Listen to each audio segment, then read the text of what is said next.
Hey, what's going on, guys? Welcome to another video. Welcome to my APES project. And today we are actually going outside.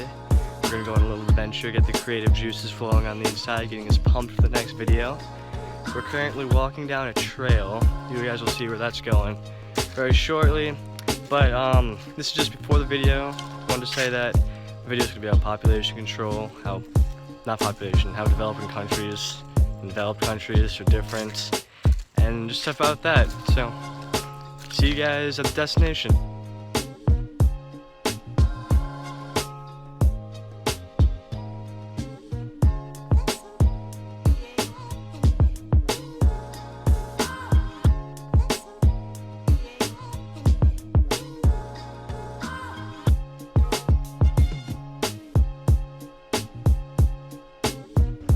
So I made it where I'm going. I'm just chilling up here at Rogers Bridge, just chilling now. I got off class early, so I'm just here. See how it's going. And yeah, that's pretty much it. I put some dank clips in too.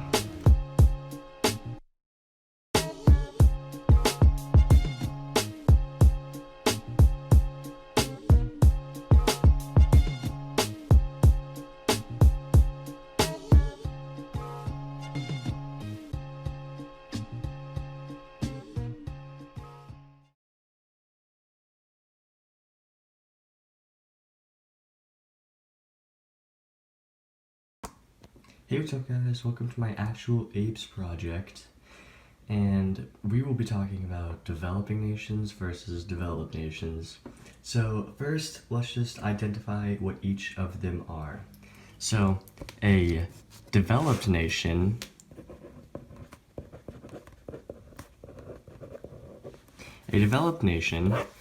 is a country that has an effective rate of industrialization and individual income. So that means that it is, one, industrialized, and two, most people have a basic form of income.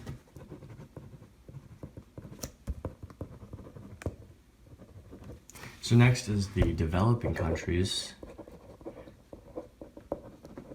Developing countries, they have a slow rate of industrialization, so many of their farming techniques still rely on cattle and such, don't use any fertilizers or machines, and also they have a low income.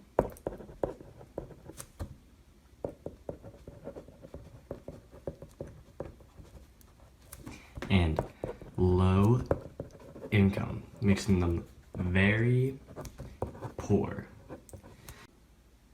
Alright, so next we're going to talk about the unemployment rate in these different countries. So here is the United States. We live here. And the unemployment rate is currently in Georgia about 4%, which is very, very low. Most people have jobs, and that also leads to less poverty. But in developing nations, let's say, no, not naming names, just this is a nation. Let's call it Bafrica. The unemployment rates are very high. Very high unemployment rates leads to very poor people. People here are very, very poor, which also leads to a decreased standard of living when compared to this country. And because of this, the countries stay poor, and also because of the lack of industrializations, it's hard for more jobs to come up. Now let's talk about the different rates, such as the infant mortality rate, the death rate, and the birth rate. So, developed countries, they tend to have a very low infant mortality rate. This is because countries that are developed can afford hospitals, and these care for the babies and do not let them die. No. And the death rate is also very low. So people are staying alive longer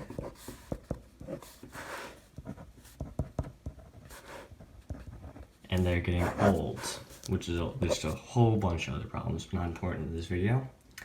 But also, the birth rate,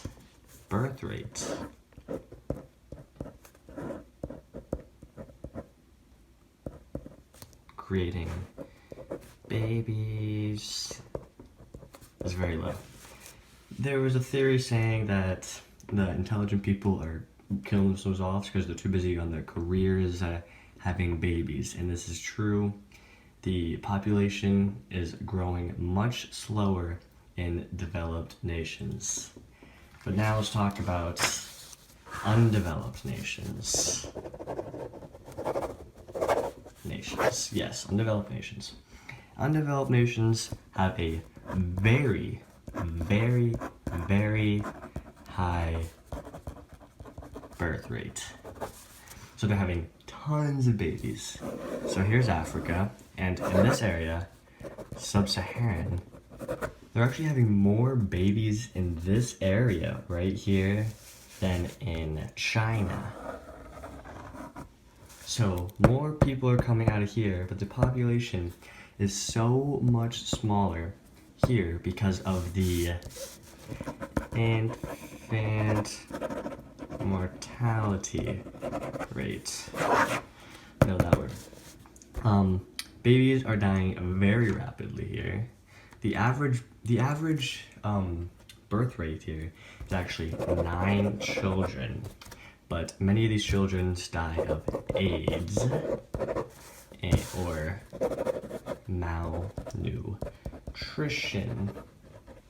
This is because they just don't have the food necessary to have everything, to have all the babies here. But they just keep on breeding, keep on having babies. It's probably because they need farm hands to help them on the farm, because here they have very, very inefficient farms. The farms here use 80% of the land, but only account for about 25% of the food. And also, they're growing cash crops, which aren't effective in feeding, but they're used for economic reasons. Now let's move on to the distribution of income. So let's say this is the United States income. Rich people over here, poor people over here. In the United States, this is not nearly as big. I'll just say this would be 1 foot. That separates the poor from the richest. But in super poor areas, this is like a mile. Oh, what are you doing, guys? 1 mile. People are very poor, dirt poor, have nothing to their names, and then people can be very rich. People who are very rich do not share their income. This leads to a high standard of living over here, but very low over here. And the average for the developing nations is a very low standard of living. But up in here, these are close together, balance each other out somewhere around here, and give a high standard of living. Even the poorest people in America are about here on the African scale. So they're doing very well in Africa, but they're not in Africa. This one reason for this is that developing nations are not using their productions well. Like I talked about earlier, they have this factor. 80% of the land, 25% of the food. Not good at all. Up in here, we do stuff very well. Very good farming. We only use 25% of the land. We produce 80% of the food, which is very good. Now let's move on to the education.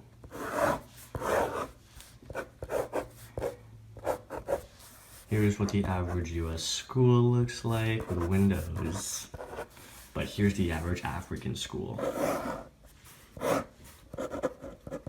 Not good. Not good at all.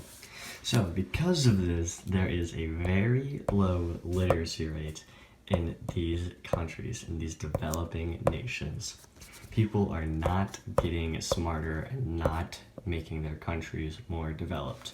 While the United States is only becoming smarter, smarter, smarter, with higher literacy rates, higher graduation rates, and this is leading to just more and more jobs that require like math, science, all the STEM programs. Because of this, the GDP of these nations are just growing. Well, the GDPs are AIDS here. Not good. So this is keeping them poor. And there's a lot of corruption in here because the government officials just want to get rich. Well, here, people want everybody else to grow with them. Lastly, I want to talk about the state these countries are in.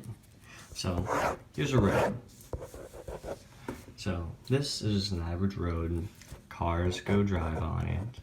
They go that way, and then they go that way. If you're in the United Kingdom, then they go that way, they go that way. So, in the United States, these roads are maintained, so if a pothole comes up, a crew of people will walk over and repair that until it is back to ready, so then cars can continue driving around. But in developing nations, roads, if they get a pothole, just cars have to go around the pothole now.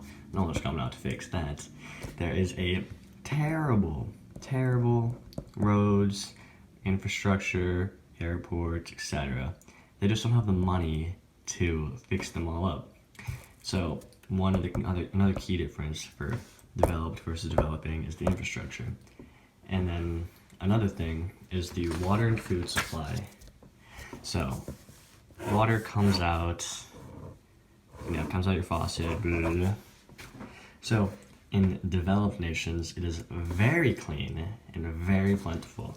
It goes into a person, they drink it, out of the person, into the sewer system, into the factory that cleans it, clean, goes back around, and then more clean water. This is very effective in helping to reduce the decay over time of the water.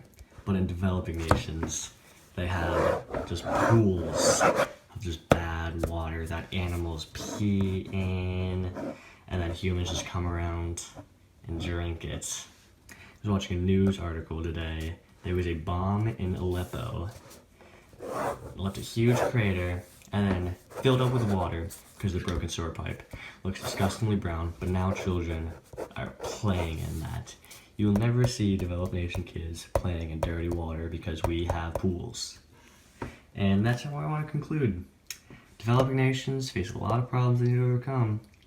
And then developed nations should probably help them out so then our world can be at peace. Peace. Yep, there we go. That's the developed versus developing nations.